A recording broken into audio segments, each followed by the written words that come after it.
Hello, grade 11. This is the first part of chapter 12, section 1. We finished discussing the beginning or the foundation of Rome. We discussed the triumvirates, the government, the wars, and now we are discussing the culture or the Roman way of life. Now, a lot of Romans lived in cities throughout the Roman Empire, but the main or the center or the heart of the Roman Empire was the capital, Rome, and another city known as Pompeii. In the centers or in the capital, a lot of information was spread and known. Scientists and archaeologists and people gathered from all over the Roman Empire to study the archaeological ruins, and it was considered, Rome and Pompeii, they were considered as the centers for culture, business, and the government. Now, Rome was one of the largest cities in the ancient world. By about 1 AD, more than 1 million people lived there. People traveled to Rome from every part of the empire, and like many other Roman cities, Rome was planned in a very systematic way.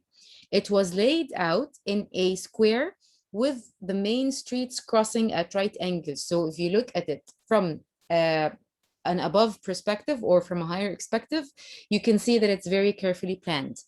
The emperor lived in Rome in a very large palace on the top of a hill. At the foot of the hill was the Forum, which was a large open space that served as a marketplace and a public square. This reminds you, or this should ring a bell, that this Forum in Rome is exactly the same as the Agora in ancient Greece. In the Forum, or the marketplace, the Romans shopped for food and luxury items. They played games, they chatted with their friends, temples were built, and other public buildings surrounded the Forum.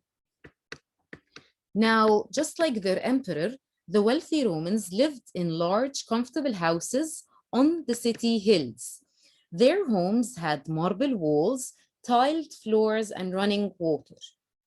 The running water was usually in terms or in pictures of fountains throughout the whole house. The houses were built around a courtyard that was called an atrium. This atrium was opened to the sky and often had a garden. The wealthy Romans also had homes called villas. They were on large farms outside the cities. Now, Romans who were less wealthy, they worked as shopkeepers or artisans. But unfortunately, most Romans were poor. They did not have jobs, and they performed unskilled labors such as delivering goods and carrying packages. Now, these poor Romans, unlike the wealthy Romans and the emperor, they lived in crowded, noisy, dirty neighborhoods. And they settled in wooden apartment buildings that were 6 or 7 stories tall. A story is a floor. These buildings often collapsed or caught fire. The people tossed garbage into the streets, and the thieves were always there at the night. Now, to gain support of Rome's poor people, the political leaders offered a trick or a certain tactic that was known as bread and circuses. Bread and circuses was a political action that was done by the leaders, where on some days, the poor people were gathered. They were given all types of food that they cannot afford, of course, and they would listen to music and entertainments. Sometimes even the leaders would take them or would invite them to some of the circus maximus or the arena where the gladiators competed. Now, the circus maximus was the area or the arena where the gladiator games took place. Gladiators were soldiers or people who fought each other to death in very wild animal-like battles in a stadium or in an opened arena that was similar in structure to the Colosseum. Most gladiators were enslaved people or criminals or prisoners of the war, and sometimes they were even poor people who did not have any job to do, so they were taken as part of the gladiator team.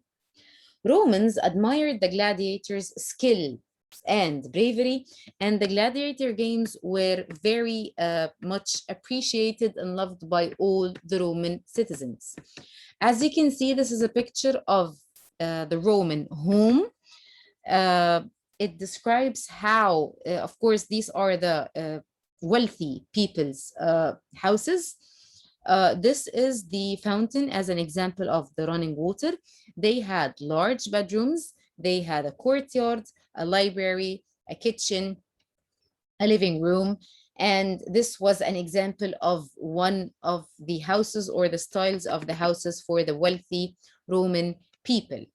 Now, this is where we're going to stop for the first part of the lesson that discusses the living styles and the structure of the Roman cities.